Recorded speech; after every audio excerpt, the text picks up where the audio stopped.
Mm,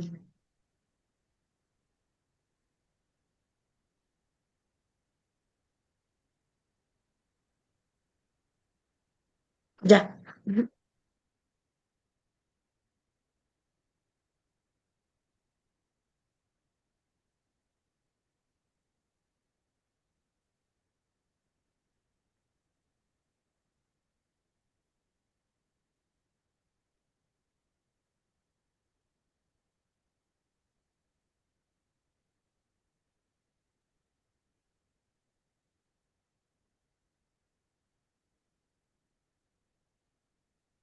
Ok, buen día. Gracias por unirse al segundo día del segundo Foro Internacional de Investigación en Ciencias de la Salud.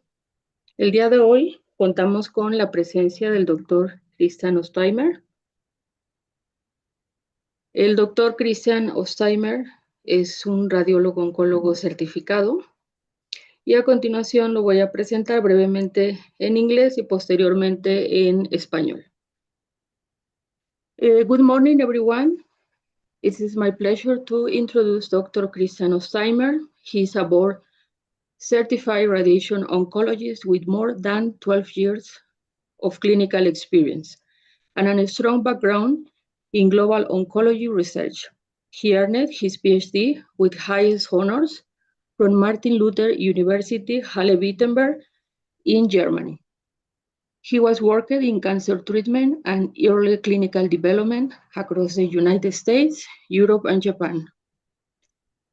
Currently, he is Senior Director of Global Oncology at Daiichi Sankyo, working on innovative therapies such as antibody drug and protein degrades. Thank you very much, Dr. Christian Osteimer, for accepting our invitation to the Second International Forum on Health Science Research at the Faculty of Medicine en Querétaro. Buenos días a todos. Acabo de presentar al Dr. Christian Osteimer. Él es un oncólogo radioterapeuta certificado con más de 12 años de experiencia y una sólida trayectoria en investigación oncológica. Obtuvo su doctorado con los máximos honores en la Universidad Martin Luther de Halle-Wittenberg en Alemania. Ha trabajado en el tratamiento de cáncer y en el desarrollo clínico temprano en Estados Unidos, Europa y Japón. Actualmente es director de Investigación y Desarrollo Global en Oncología en Daiichi Sankyo, donde trabaja en terapias innovadoras como conjugados anticuerpo-fármaco y degradadores de proteínas. Muchas gracias, doctor Christian, por aceptar nuestra invitación al segundo Foro Internacional sobre Investigación en Ciencia de la Salud en la Facultad de Medicina. Please, Dr. Christian Ostermeyer, go ahead.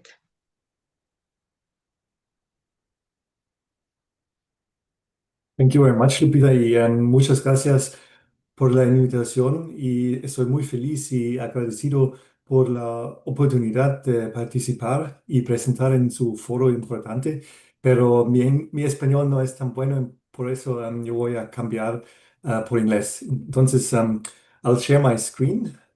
So again, thank you very much, and I'm very happy to be here with you today. If you could let me know, Lupita, whether you can see my screen, that would be great. Can you see it? I can see. Not yet? Not yet. Okay, let me see. Now it should work. Yeah. Can you see it? Now. It's okay. Perfect.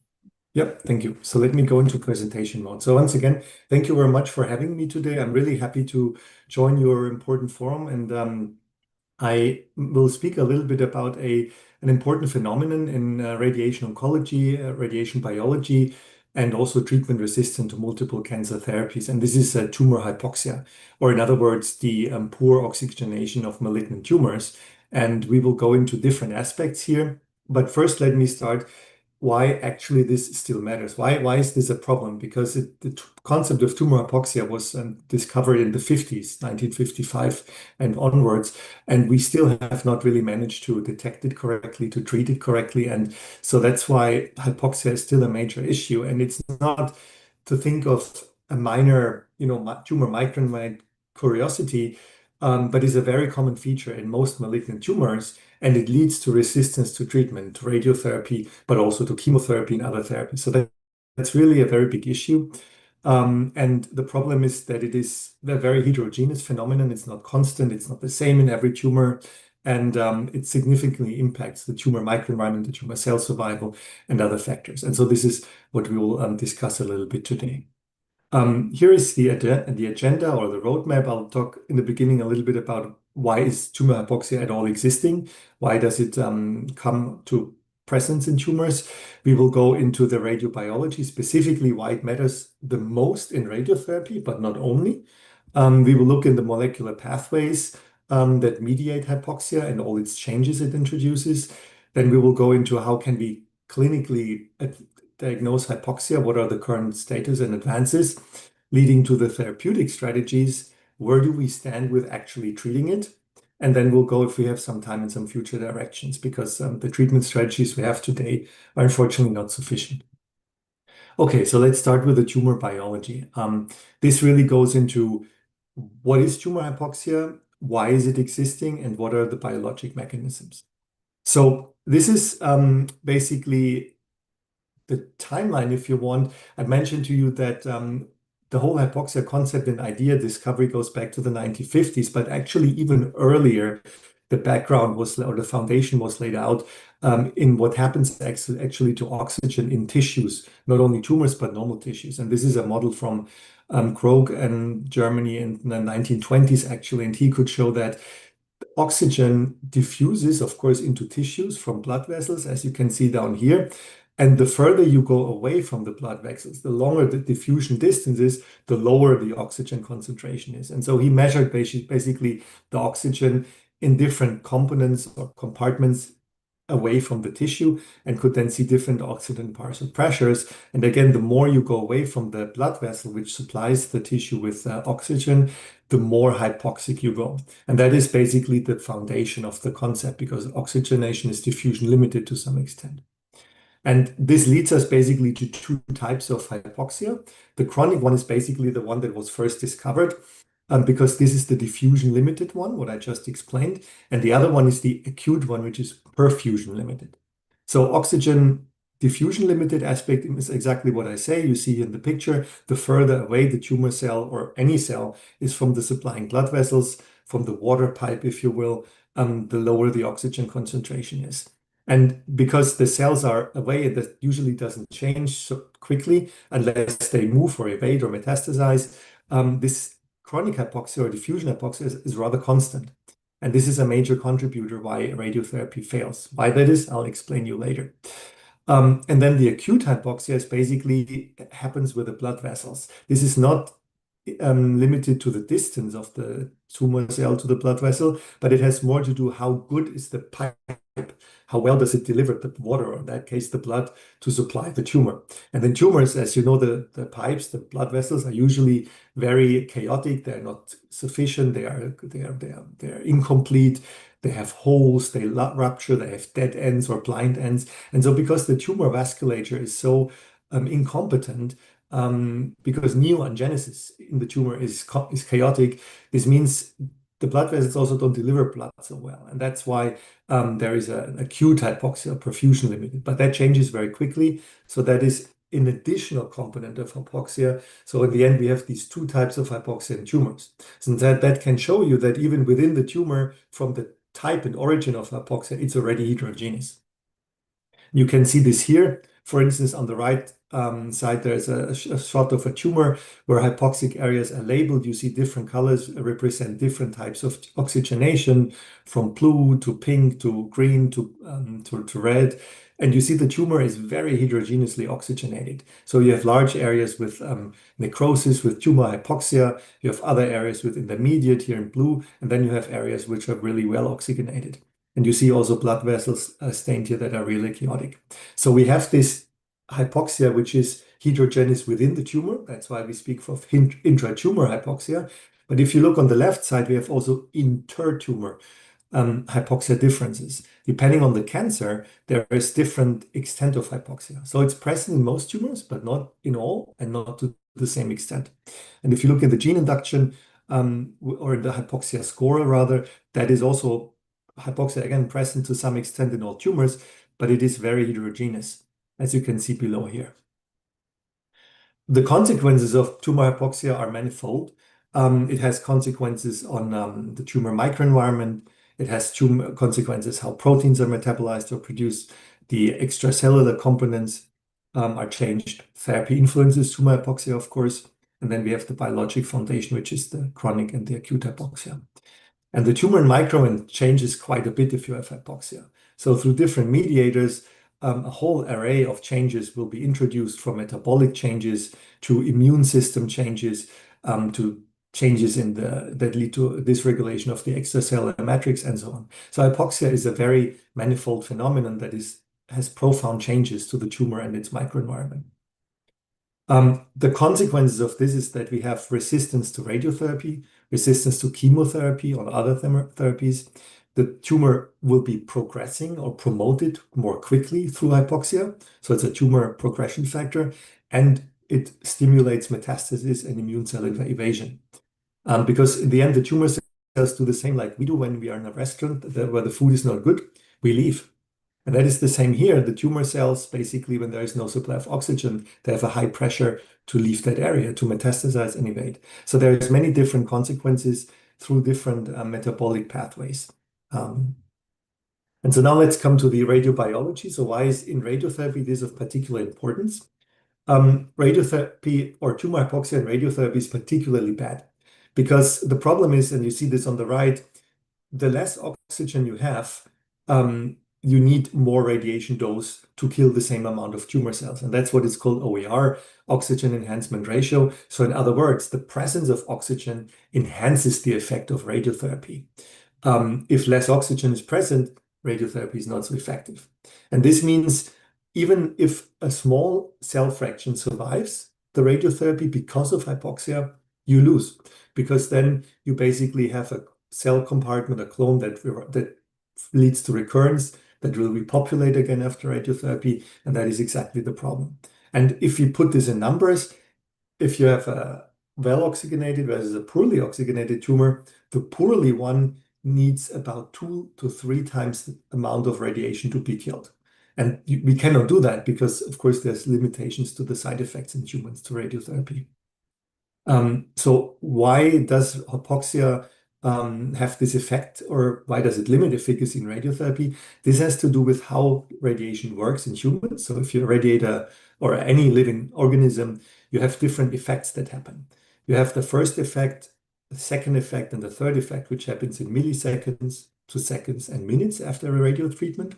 So the first effect that happens is ionizing radiation shoots basically the photons into the body, into the tumor or the mouse or whatever irradiate. And these photons have direct damage effect on the DNA.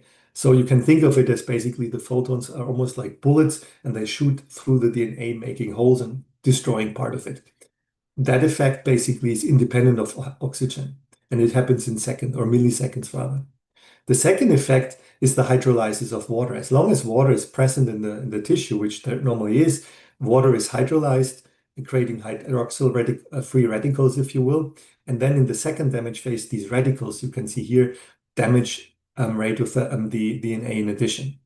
And then more in the third phase, more radicals are being formed in the presence of oxygen. And this is exactly the point where hypoxia prevents us from being effective. If there is no oxygen present in the tumor, the RAS step doesn't happen. So this means less radicals are created, and these radicals are vitally or essential to fixate the damage into the DNA, to prevent it from being repaired.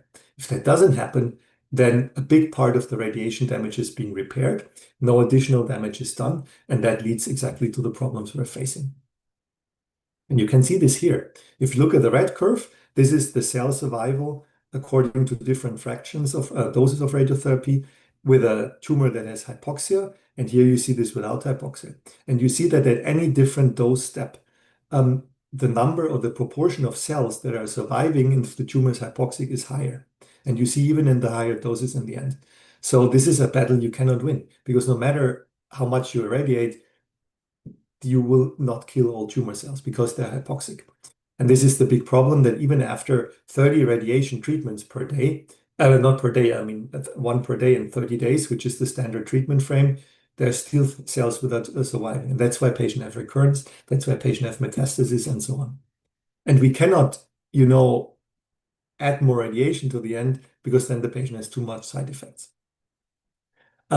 These are some factors here why the radiobiology plays a role for the tumor hypoxia, because you can imagine that after each radiotherapy fraction, some cells die, then the oxygenation gets a little bit better, then some cells will be more oxygenated, and then the next day of treatment, they can be killed, and so forth. So this is a fact that is happening, but it's still not killing all tumor cells because of the hypoxia, basically. So let's go a little bit deeper in the molecular side. Who is or what is actually regulating this tumor hypoxia? And the HIF-1 alpha, hypoxia-inducible factor alpha, or 1 alpha, is the master regulator of this hypoxic response. And this I can skip because this is just the architecture, the structure, the isoforms of HIF-1 alpha. I'm sure you have heard of this protein or this regulator. And you can see that HIF-1 alpha really is in the center of the cellular response. So whenever there's hypoxia, HIF-1 alpha gets stabilized and induces a cascade of other changes in the tumor cell or in any cell, literally. And those changes then permeate through the tumor microenvironment. And you see here, this whole concept also with HIF-1 alpha is already quite old. It was discovered in the 90s. So we're now almost 40 years after that. Yet I can tell you have still not managed to target it. So not even to detect it well. And why that is, I'll explain to you in a bit. So this HIF-1 alpha downstream has over 200 target genes. So you see this hypoxic response is an essential process in cells, and has to be, because of course hypoxia is something for normal cells is really dangerous. For tumors is excellent. And that's the crux. What happens? It induces angiogenesis through different pathways, mainly VEGF alpha. It induces changes in the glucose and other lipid metabolism through GLUT transporters, glucose uptake, LDHA, and so on. Cell survival is stimulated because it's a pressure factor. It's an emergency factor, if you will. So through survivin and other targets, cell survival is promoted. pH is regulated. There are mediators like carbonic anhydrase 9 and others that mediate the pH. The extracellular matrix is modulated. EMT is stimulated. Tumor cell evasion, metastasis is stimulated. Degradation of extracellular matrix is stimulated through MMPs. And then, of course, erythropoiesis is also stimulated to increase the oxygen loading capacity of the supplying blood. For tumors, that's excellent. Nothing better could happen because anti-apoptotic signaling is basically muted, or the anti-apoptosis is stimulated, apoptotic signaling is muted, so tumor cells don't die.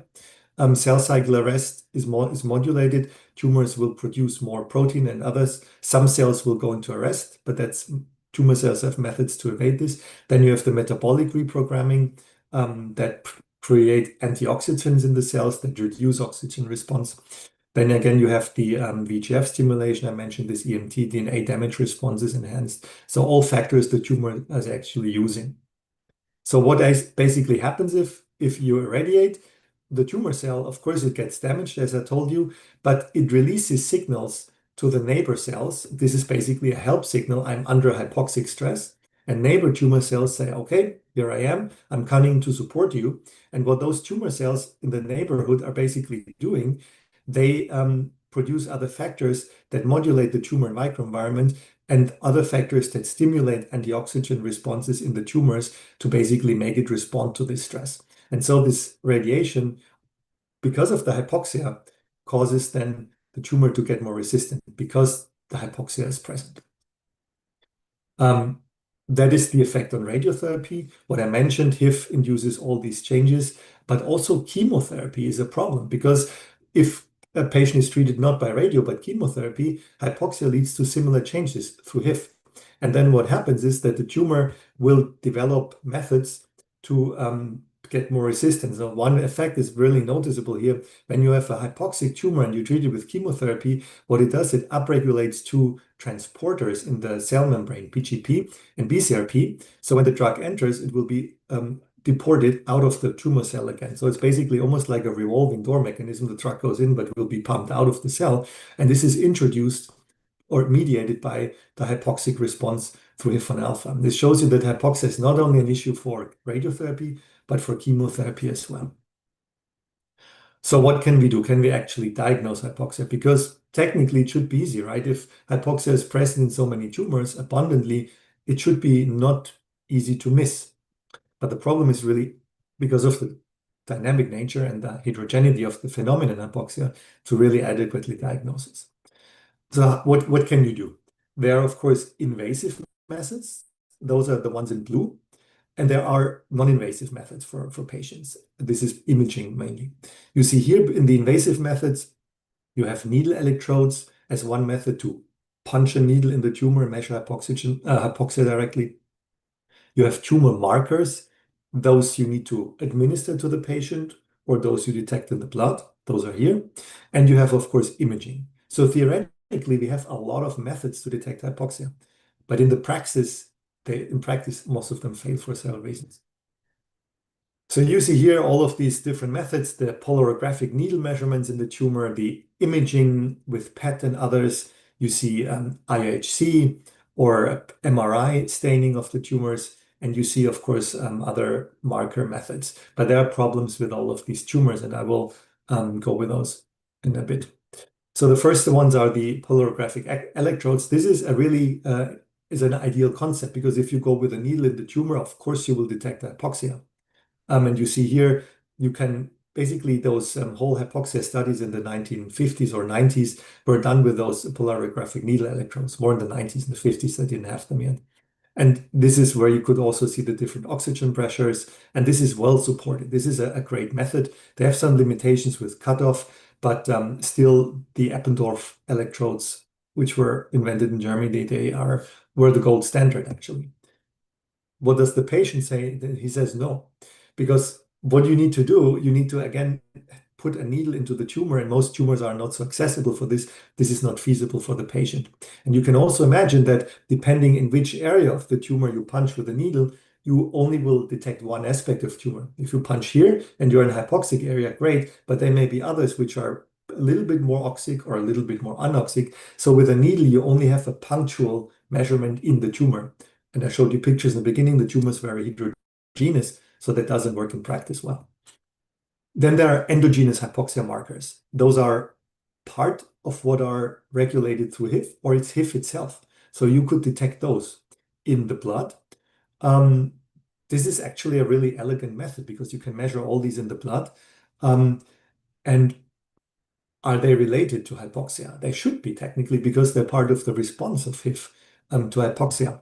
And we did a lot of studies in Germany back then in these endogenous hypoxia markers, whether it's VEGF, carbohydrate 9, HIF-1 alpha, and so on. And we did see that those tumor or those hypoxia markers, they seem to be correlated with prognosis in tumors. You can see always the concentration of these markers, a high concentration and a low concentration.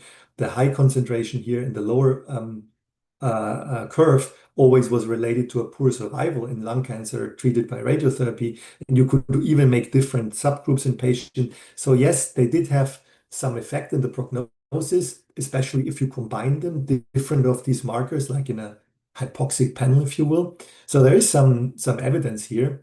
You can also combine these, for instance, osteopontin or PI1 is one marker. But the problem is when you then look to other factors such as imaging factors, like how does the tumor volume change in radiotherapy? So when you irradiate the tumor, it shrinks over time. And that shrinkage is a much better predictor of response, of survival than any endogenous marker. So if you compare it to real clinical factors, they all lose. Their value is not significant enough. Their predictive power is not significant enough, and neither is their prognostic. And this has to do, we also looked in this deeply, we collaborate a lot with the University of Oxford in England on this. So this has a lot to do with what I told you, this heterogeneous intra and interpatient or tumor hypoxia, the dynamic nature, that it changes all the time because of there's acute hypoxia, there's chronic hypoxia, and so on. And even the hypoxic gene signatures are very different, but at the same time, in some situations within the same tumors in different histologic subtypes of the tumors, they are also similar or even the same. So in other words, we don't know sufficient that these markers would help us. And the tumor hypoxia itself is too heterogeneous that the markers help us to detect those. So also, even why this would be for patients great, because it's just a blood test, it hasn't developed where we really say, okay, we have endogenous proteins we can measure that work to detect hypoxia. Where they do work well, and I don't want to put this in under the carpet, is that if we stain tumors in IHC, those markers such as carbonic anhydrase 9 and others, they can label the hypoxic areas in tumor very, very well. You can see this here. So if we want to look at tumor hypoxia in pathologic specimens of tumors, this is ideal. And their hypoxia markers have still a good value.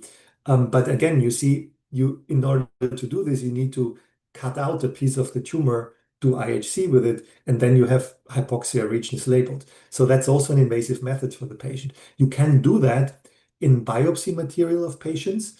But then again, if you take a small piece of the tumor and then analyze it with the markers, then it's similar to the electrodes. It's a little bit larger area of the section you have, but it's only one piece of the tumor, and hypoxia neighbor areas may be completely different. So it's also not ideal.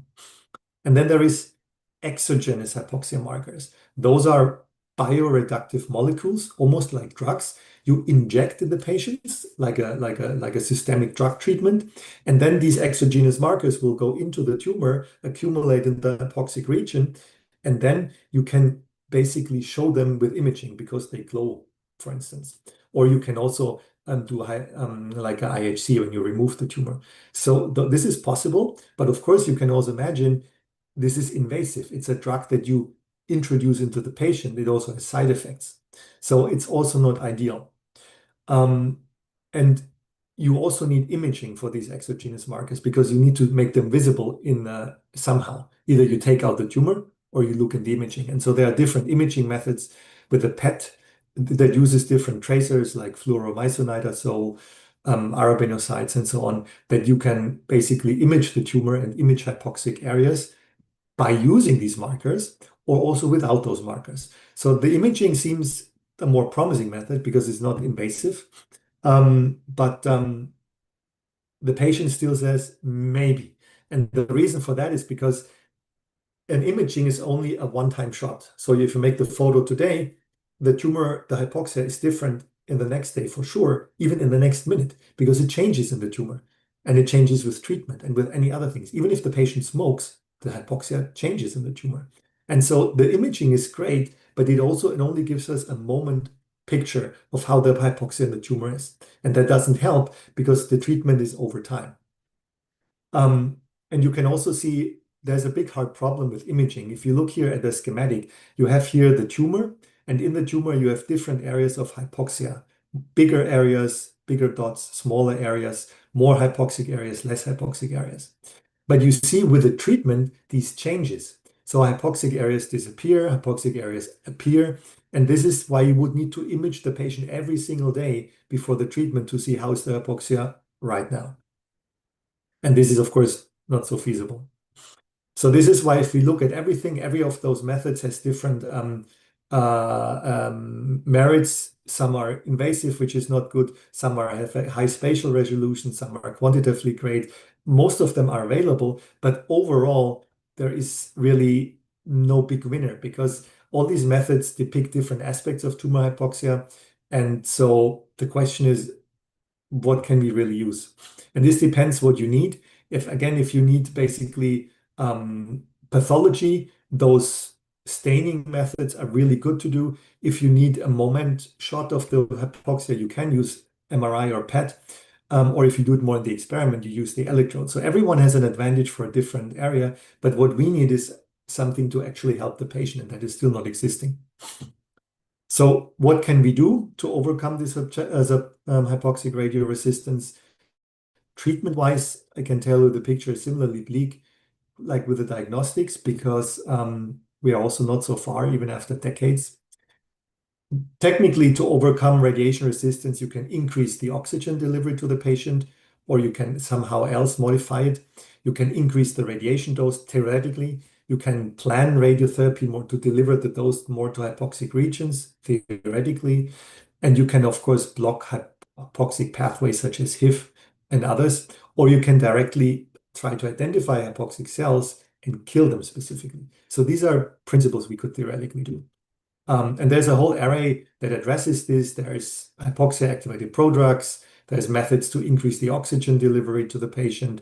There is, we can treat neoangiogenesis, as you know, to dry out the tumor, to deprive it from blood supply. We can inhibit those pathways in hypoxia, or we can use cytotoxins that specifically target hypoxic cells. So these are all interesting attempts, but they all have not really reached the clinic.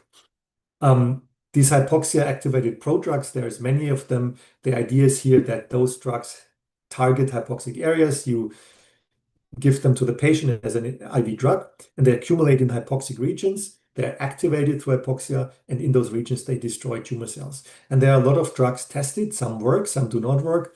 All of them have serious side effects, and they have not really, permeated widely into the clinic to be used. The idea is what I mentioned to you. It's activated in the hypoxic tissue, but the problem is really most patients need to be selected. And this is exactly the point, because the tumor hypoxia is so heterogeneous. If you give them to all of the patients, in most patients, you will not do nothing but induce side effects because maybe the tumor is too little hypoxic. So these drugs don't make sense if you cannot diagnose hypoxia because they're too toxic to give to every patient. So mostly while those large phase 3 trials failed is because they gave them to all patients. And then most patients have side effects and only in a tiny amount of patients you saw benefit because they really depend on how much hypoxia do you have in tumors. And so because it's so heterogeneous, this is not a broad idea that works unless you can really identify tumor hypoxia and diagnose it, which we can't, as I told you, or at least not sufficiently. You see a lot of different trials. Most of them, again, failed.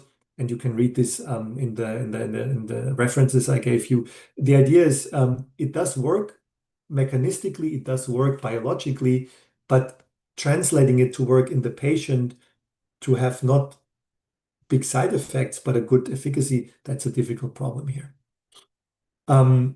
So there's only one drug, nimorazole, which is in use in Europe, actually in Denmark. There's a big trial series, the HANCA trials, which has established this drug in head and neck cancer in Denmark.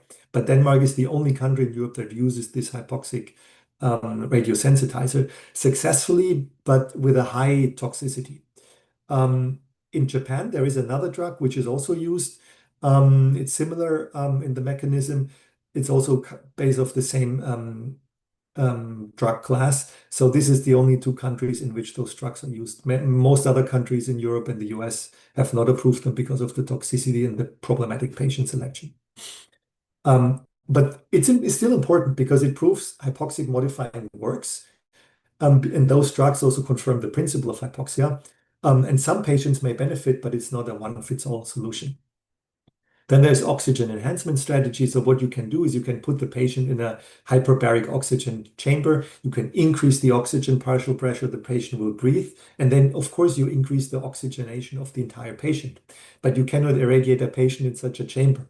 And the problem is the moment you remove the patient from the chamber and then move it to the radiotherapy facility, the oxygenation drops again. So this is working, but only transiently. There's also other drugs that you could give the patient which increase the oxygenation or the oxygen capacity, but this does not work so much. So this is a good strategy in theory, but it really doesn't work practically. Then you could go into HIF-1 alpha pathway inhibitors. This is technically very logical because this is exactly the problem in hypoxia because of the hypoxic response of tumor cells. So you can target HIF, its translation, its stabilization. You can develop protein degraders that ubiquitinate HIF-1 alpha and that move it or label it for the proteasome to be degraded. Or you can also target downstream effectors such as VEGF alpha and carbonic anhydrase 9. So there are many targets actually in this HIF-1 alpha cascade. And there are many trials, of course, which tried this.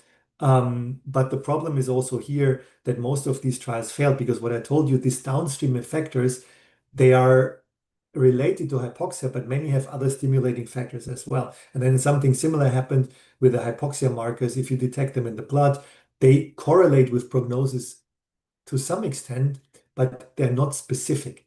And because of those effectors or downstream molecules from HIF, because of their lack of specificity, also the trials failed because if you target them, you target some aspect of hypoxia or the response to hypoxia, but not all of it. And that's also why those markers are failing both as diagnostic markers, but also as therapeutic targets. You see here, there's a really good meta-analysis with different methods, what I mentioned before, such as these hypoxic radiosensitizers, letting the patient breathe more oxygen, and other drugs that modify the hypoxic response. You see they have some benefit, but not in all patients. So this is why we really need to select patients with diagnosing hypoxia, which still we can do adequately today. And this is a problem that is relevant for all of these different methods because, again, you need to select patients before you use these methods. Not only because you don't want to expose patients to unwanted side effects, but you also only want patients to have efficacy where there is really significant hypoxia. And so they work, but not the usability or applicability in practice is difficult. So what could we do in the future? There are some tendencies. And of course, beyond that, you can improve the imaging. You can improve, of course, biomarkers. You can try to develop new biomarkers. You can combine hypoxia with, or you can treat hypoxia or tumor hypoxia also with immunotherapy because, as you know, hypoxia induces changes in the immune system. So the idea is if you combine immunotherapy with hypoxic treatment, that may add a benefit. Or you better analyze the genomic structure. Basically, maybe you could identify patients with having a hypoxic gene structure, and that could help. Or you improve radiotherapy protocols. So these are all ideas what you could do in theory. And this is basically an overview what you can do. I didn't put a reference because I generated this picture with AI, and I was quite impressed that I could do something like this. So what I mentioned, new aspects are if you could increase the oxygen supply to the tumor using nanoparticles. That's actually a really big research at the moment. We're doing this both in the academia, but also in the pharma industry, trying to develop nanoparticles, or you develop nanocarriers that carry more oxygen to the tumor. You also could develop drugs that help the tumor generate oxygen. This is counterintuitive because you don't want the tumor to be better oxygenated because then it benefits, but you reduce hypoxia, and reducing hypoxia is basically the key thing here. So this is possible. You can also try to exploit hypoxia, what I mentioned. You can develop drugs that get activated in hypoxic region. All the drugs we have, as I told you, fail. So you can maybe try to do this with small interfering mRNAs or nanoparticles as well, or antibody drug conjugates, meaning combining antibodies with a drug, or you bypass this oxygen dependence. So because I told you for radiotherapy you need free radicals or ROS, reactive oxygen species, you can just supply the tumor with those the radicals to basically bypass the hypoxic lowering or lack of those radicals. But then the problem is you don't want to increase radical stress or oxidative stress to the patient. So there are different methods and concepts we can do, or simply reduce demand through metabolic inhibition. And these are actively areas for research. And we hope basically we can succeed in these aspects. So here's the summary, what I wanted to try to tell you today or to convey. Number one is that, as you remember, oxygenation or tumor hypoxia is a ubiquitous phenomenon in tumors. It's not a rare phenomenon. It's present in almost all tumors to some extent. And it is really clinically a very adverse factor for the tumor resistance. It helps it, and it's adversely impacting treatment in radiotherapy, in chemotherapy, even in immunotherapy, in all major cancer cell therapies. I went into the oxygen effect, so basically why we have this problem in tumor hypoxia and why the oxygenation plays a critical role has to do with the radicals. And I mentioned we went a little bit into the pathway of HIF, see how that orchestrates all the downstream effectors, and then the diagnosis, which today is, I would say, in this childhood or infancy at best. We have still, as I mentioned to you today, no one method where we can diagnose hypoxia adequately and sufficiently. And then, of course, this brings me to the point where biomarker selection is absolutely critical, but also here we're not there yet. We're not able to clinically select hypoxic from non-hypoxic patients. And this translates into the treatment failure also. Here are some key references if you want to read further. I also use in this presentation, these are like the landmark papers, I would say, for the topic of tumor hypoxia, and then some further reading, especially clinical, if you're interested. And I think that brings me to the end. And thank you very much for your attention and happy to answer any questions.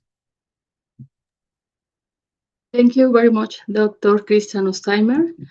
Does anyone have question for the doctor? ¿Alguien tiene alguna pregunta para el doctor? Yes, I have one for you, for the doctor. Well, Sure. thanks a lot for the talk. It was really Yeah. really nice to hear things that we are not working with. Well, in my case, I'm not working with cancer, but I work Yeah. with brain diseases, and we always think about cancer as some sort of similar long-term diseases. And recently, I heard this concept of nano vaccines, or like tumor vaccines. And now that you talk about this kind of therapy, new therapies, it makes sense. However, my question is, how do you reach certain brain areas with tumor?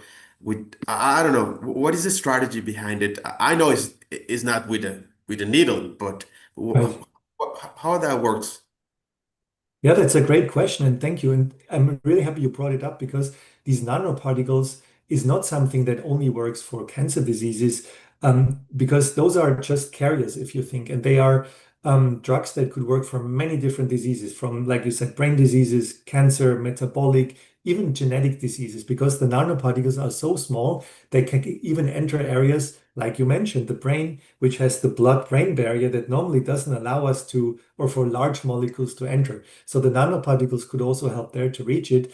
And the good thing is with the nanoparticles that you can basically put any different molecule to them depending how you engineer. You can put an antibody there. You can put a chemotherapy drug to there. You could even put a radioactive molecule to that. And so you can use nanoparticles to deliver radioactivity within the tumor, for instance. So this is a very, I would say, new technology that is being actively researched in your area.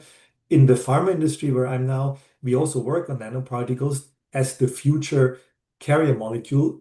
Usually, those are not treatments patients can take with a pill, but you need an infusion, so they're IV, like a chemotherapy would be, but that is not a problem from the tolerability of the patient. The critical thing is what we're very unsure at the moment, both in academia and pharma, is we know that the drug the nanoparticle would carry will work, but we don't know what happens with a nanoparticle in the body. Does it accumulate in the brain? Does it cause long-term side effects? Because it's an artificially engineered molecule.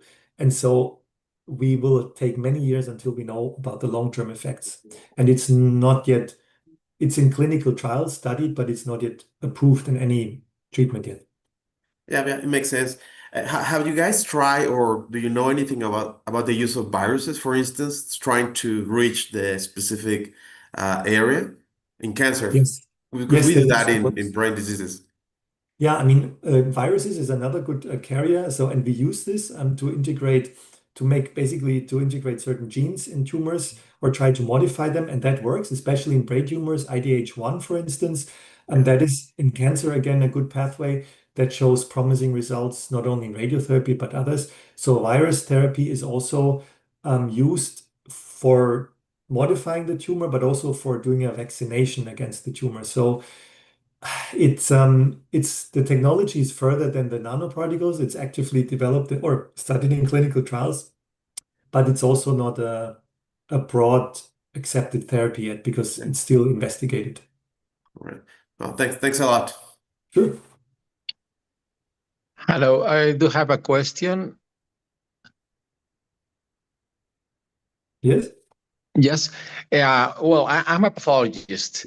I certainly work with cancer, but obviously with the diagnosis of cancer. And as I was hearing, thank you for the very, very good lecture.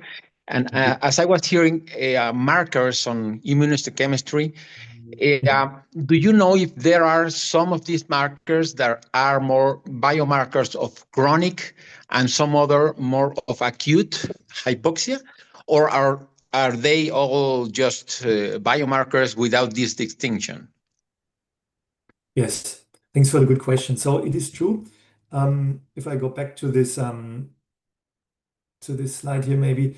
So most of these markers that are induced by hypoxia or through HIF-1 alpha are markers of acute hypoxia because they are activated when HIF or when hypoxia is present, then HIF is stabilized and then induces this. But there are, so these markers, most of them I mentioned are for acute hypoxia.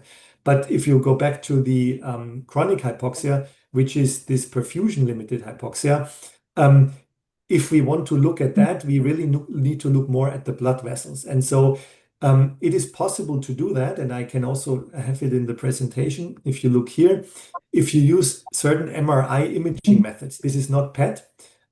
This basically shows you how the blood vessels in the tumors are and how they supply blood in real time.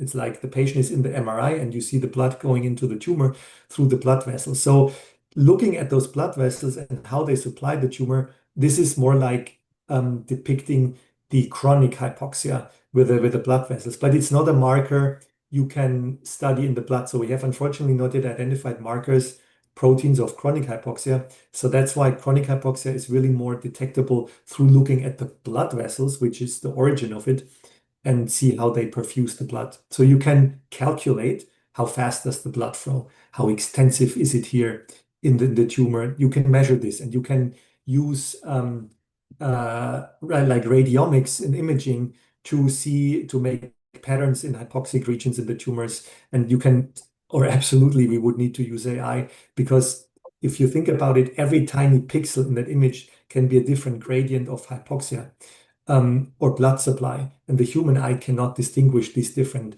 shades of gray anymore. And so we could really use AI to analyze this and then identify hypoxic structure or signature we see in the imaging. So yes, that's hopefully the future. Thank you. I was wondering of that because maybe it is parents of chronic and acute hypoxia what could be a better biomarker for diagnosis. So, well, I guess it's something still. There's still a way to go on to find those markers, but maybe that would be something that may help. Thank you very much. 100%, fully agreed. Yeah. Thank you so much, Doctor, for your presentation. I have a question. How do doctors identify patients likely to benefit from hypoxia-activated drugs? Yeah. So this is a multimodal approach. And so we try to do several things at the moment. So the one thing, we take biopsies from the tumor. So we have certain sections of the tumor, then we stain them in IHC with different hypoxia markers so that we have a picture how the tumor looks in the structure and the substructure. Then we add imaging with these hypoxic tracers to see which areas in the tumors are more or less hypoxic. And with the PET imaging, and then we use additional imaging with the MRI where we see the blood vessels. So we combine today all of these three different strategies, but even this doesn't sufficiently help us to select patients because the IHC is only a small portion of the tumor. The imaging is only how the hypoxia is at one moment. And so it helps us a bit, but it's not the complete answer to this. And the other problem is also that, as you may know, not all of these methods are available everywhere. I mean, most clinics have IHC, but not all clinics have a hypoxic PET because these tracers need to produce, and not all clinics have this. And so it's also an availability issue. Oh, thank you. Thank you so much. Yeah. I have a question. Yeah, sure. Go ahead. Thank you very much for sharing your valuable lecture with us. I found it truly fascinating, especially the concept of hypoxia-activate drugs and overall the entire approach to tumor hypoxia. As a student working in colon cancer, I find it particularly important to consider process like hypoxia, Yeah. as it represents a more specific aspect of the tumor microenvironment that can have a significant impact of treatment resistance, as you highlight. Given the biomarker selection seems to be the critical unmet need in hypoxia target therapies, do you think integrate multi-omics approaches could provide a more robust and clinically useful way to identify truly hypoxia tumors? Yes, absolutely. And I'm happy you mentioned this because we have clearly seen over the decades that if you just look at individual markers, proteins, this doesn't work. So that's why a more holistic structure using multiomics is definitely something I think that is very promising to develop. Not only you have radiomics from imaging, but then you could also have the genomics from the biologic side where you can have a hypoxic genetic signature, because this would give a picture to show how the tumor almost capabilities to react to hypoxia is, what genes are turned on, what not. So I think that is a very good method, and there are already several studies that look into this. It's not yet in the clinic that we can say we have the number one signature that works, but you're absolutely right. This is something which I hope is helping us in the future. And also here, I guess artificial intelligence can help to analyze those structures. Okay, thank you very much. And again, it's so fascinating your sharing. You're very welcome. Thank you.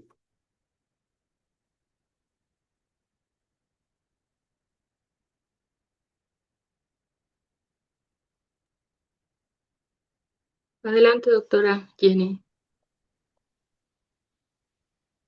Muchas gracias, Lupita. Doctor, thanks for your talk. I have a question about hypoxia change the signaling in cancer cells. So the question is, what if the hypoxia can be focused on immune activation? What happens? Does it can improve the immunity or the response on immunotherapy?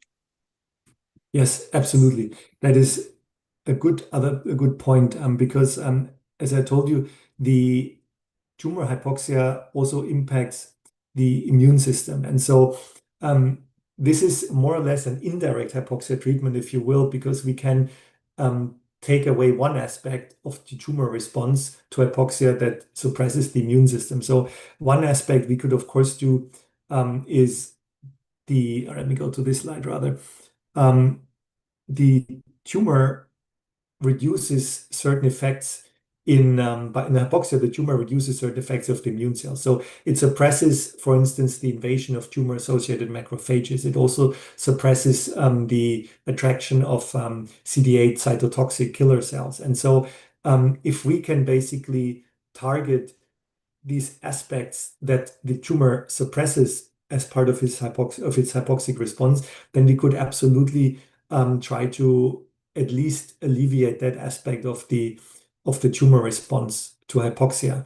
The problem, of course, is that then this does not only introduce some heterogeneity because the tumors respond differently to hypoxia, and so they will differently affect the immune system, but also the tumor itself has different immunogenicity. So some tumors may be more immunogenic, like melanomas, some others are less immunogenic. And so then we have another component we introduce, we need to address somehow. So because if the tumor, let's say, responds to hypoxia, suppresses CD8 positive cytotoxic T cells, but the tumor itself is not really immunogenic or has other ways of escaping the immune surveillance, then the strategies don't help. So you're 100% right that this is a really good strategy that we could do, and it's being investigated. But it's also very complicated. And to be honest, today in the pharmaceutical industry or in the treatment, all immunotherapy we have, they don't really care about the hypoxic part of it. They really broadly have immune effects on the tumor, and they do honestly and sadly not take into account this hypoxic aspect of it. Thank you very much. Yeah.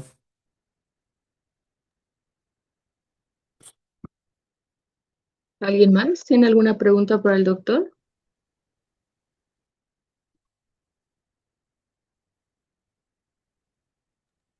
En el chat.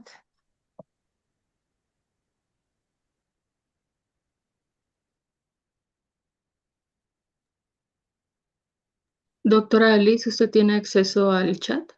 Me parece que hay una pregunta. Yes. Ah,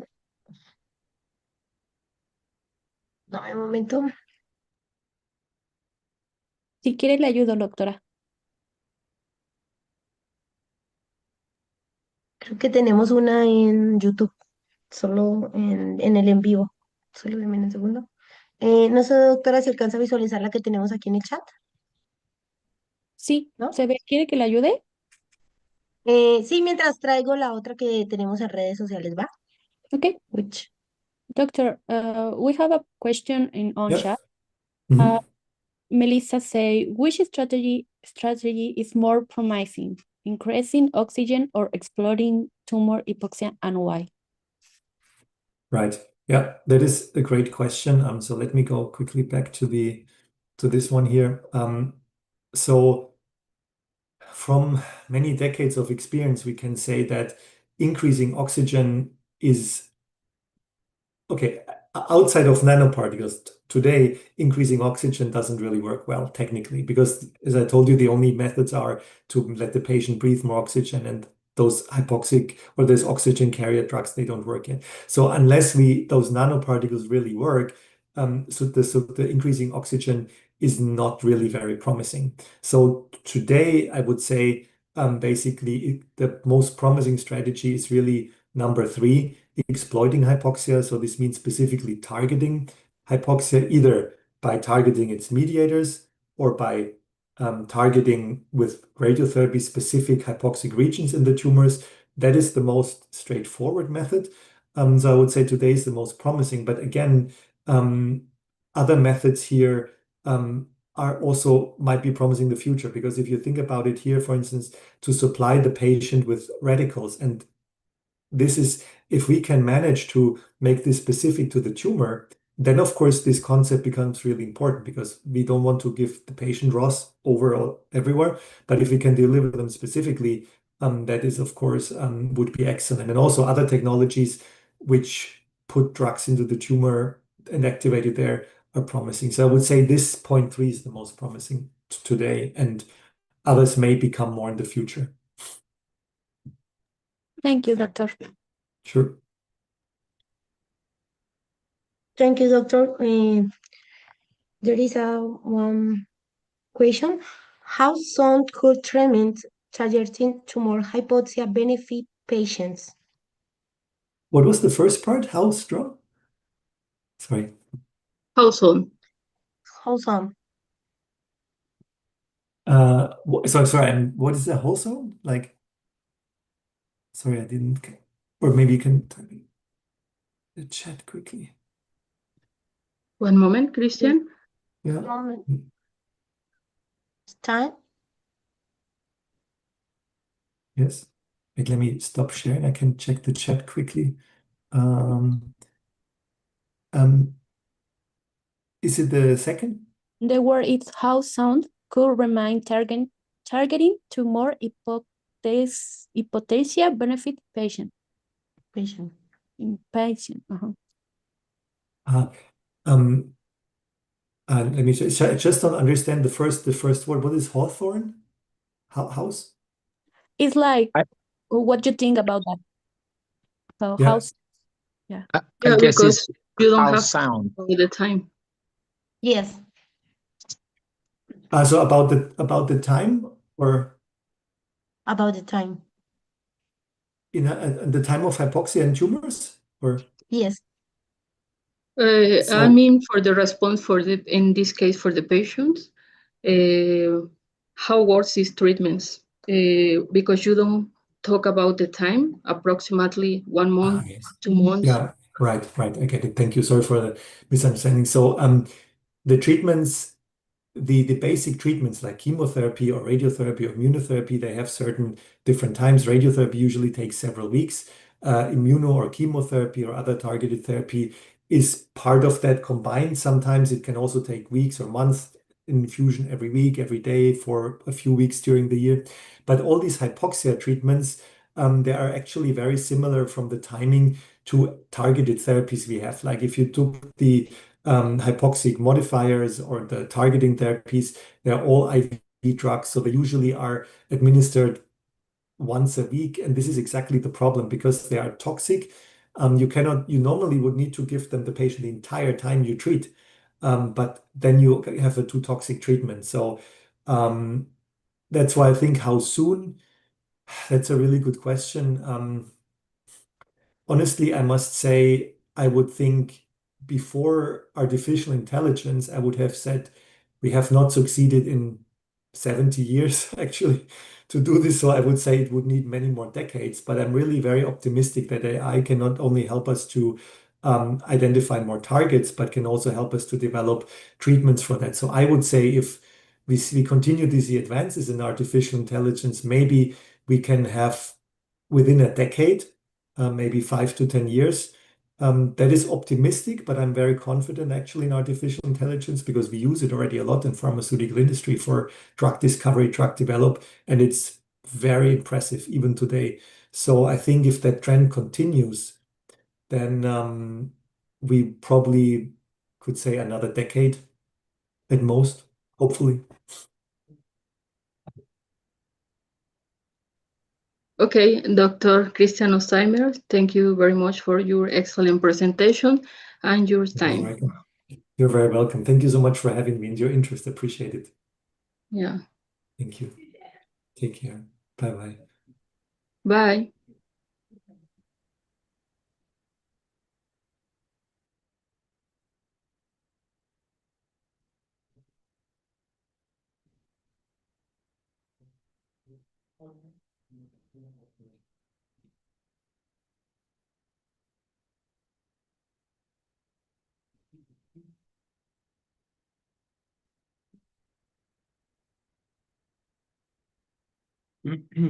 Pues sí.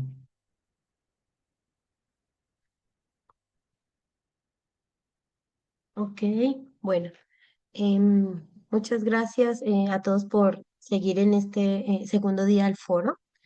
Vamos a darle la palabra a la doctora Natusi, quien nos va a presentar a nuestro siguiente ponente del día. Ya nos quedamos ahora sí que en esta sala de medicina. Acuérdense que venimos de ponencias magistrales y ya cada quien toma la sala que le interesa respecto a odontología y a optometría, a las ponencias que también tenemos en este mismo, bueno, al mismo tiempo, ¿no? Doctora Ana, buenos días. Hola, ¿qué tal? Muy buenos días a todos.